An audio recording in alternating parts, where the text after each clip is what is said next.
Ta parole est puissante pour guérir, pour convaincre, pour corriger et pour instruire les enfants dans la justice. Nous te confions entre tes mains que nous diminuons et que toi seul grandisses dans nos cœurs à travers ta parole au nom de Jésus. Amen. Prenons nos Bibles dans Romains chapitre 12, verset 2. Romains 12, 2. Romains chapitre 12, verset 2. Je lis la parole. Ne vous conformez pas au siècle présent, mais soyez transformés par le renouvellement de l'intelligence, afin que vous discerniez quelle est la volonté de Dieu, ce qui est bon, agréable et parfait. Amen. De quoi s'agit-il, bien-aimés? Nous sommes parvenus à la fin des temps et ce message s'adresse particulièrement à nous qui sommes jeunes dans l'Église. Amen.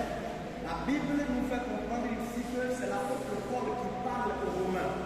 Les Romains qui étaient incirconcis, qui ne connaissaient pas Dieu, qui étaient livrés aux autres dieux du monde et qui faisaient toutes choses qu'ils voulaient.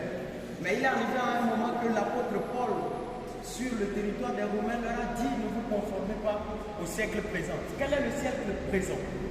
Le siècle présent, c'est le temps dans lequel nous vivons aujourd'hui. Il y a la technologie, il y a la mode dans toutes ses formes. Amen. Sans parler de, comment appelle-t-on, de notre manière aujourd'hui de voir, de comprendre et de faire les choses. Mais il y a trois choses qui sont très importantes qui ont été dites par l'apôtre Paul ici, que nous voulons en tant que jeunes comprendre quelle est la vocation de notre participation à ce culte. L'apôtre Paul dit: afin que vous discerniez quelle est la volonté de Dieu, ce qui est bon, agréable et parfait. D'abord, il y a quatre choses. La volonté de Dieu, discerner ce qui est bon, ce qui est agréable et parfait. Et c'est ce à quoi Dieu nous appelle à comprendre en tant que jeunes. Amen. Aujourd'hui, quand je l'ai dit tantôt, le monde est en train d'aller vers la fin. Et il y a toutes sortes de choses qui vont se manifester à nos yeux. Il y a la technologie, il y a des doctrines qui sont prêchées de gauche à droite partout sur Internet, dans les réseaux sociaux, et que nous écoutons.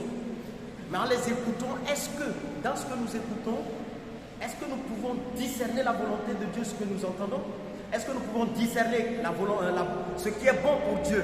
Est-ce que nous pouvons discerner dans ça ce qui est agréable et parfait aux yeux de Dieu? Or, Dieu nous appelle à ne pas suivre la multitude pour pécher, mais Dieu nous appelle à comprendre quelle est sa volonté, à connaître ce qui est bon, à faire ce qui est bon, à connaître ce qui est agréable, à connaître ce qui est bon et parfait à ses yeux.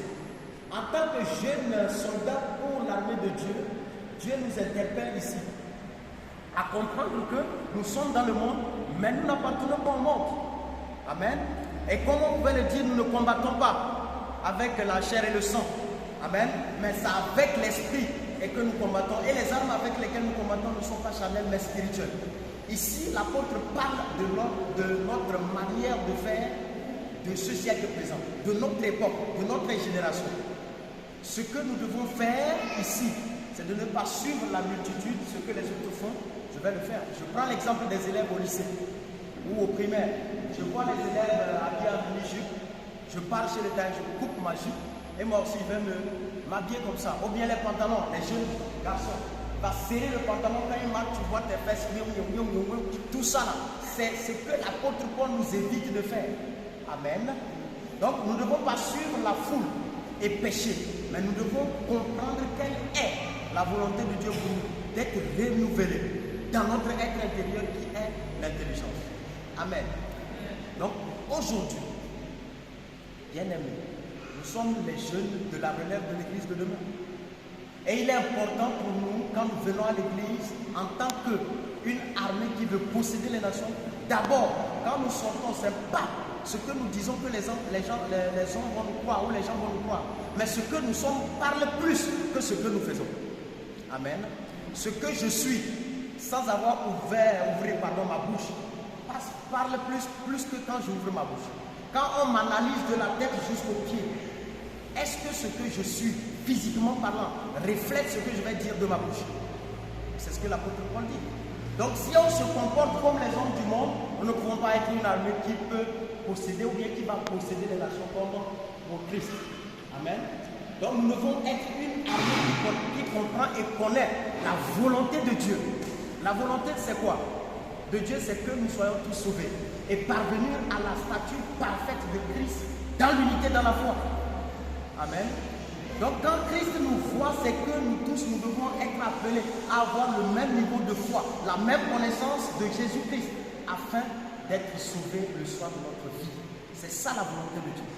Faire le bien, nous le savons. Le contraire de bien, c'est mal. Et nous tous, nous savons faire le bien ici. Nous devons nous aimer les uns les autres. Nous devons visiter ceux qui sont malades. Nous devons apporter notre soutien aux nécessiteux. C'est faire le bien. La Bible dit, Jésus-Christ, partout où il passait, il faisait du bien.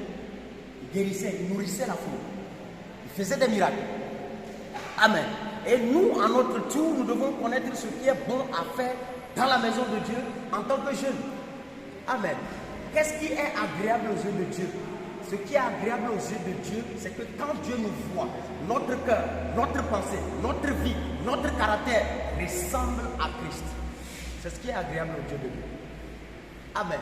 Maintenant, ce qui est parfait aux yeux de Dieu, c'est nous devons nous sanctifier. La Bible dit, sans la sanctification, nul ne verra Dieu. Tu peux prophétiser, tu peux parler en langue, tu peux lire la Bible de Genèse à l'Apocalypse, tu peux réciter les versets bibliques, tu peux enseigner correctement pour qu'on t'apprécie. Mais si tu ne vis pas dans la sainteté, tout ce que tu fais est zéro. Donc, ce que la Bible nous enseigne ce matin, c'est que nous, en tant que jeunes, il y a beaucoup de choses que nous sommes confrontés dans la société. C'est à nous maintenant de distinguer le mal du bien, le vrai du faux. Amen. Et ne pas suivre la multitude commettre le péché. Aujourd'hui, non, les autres vont en boîte. Bon, s'il va aller. Non. Il y a deux boîtes dans le monde. La boîte de nuit et la boîte de lumière.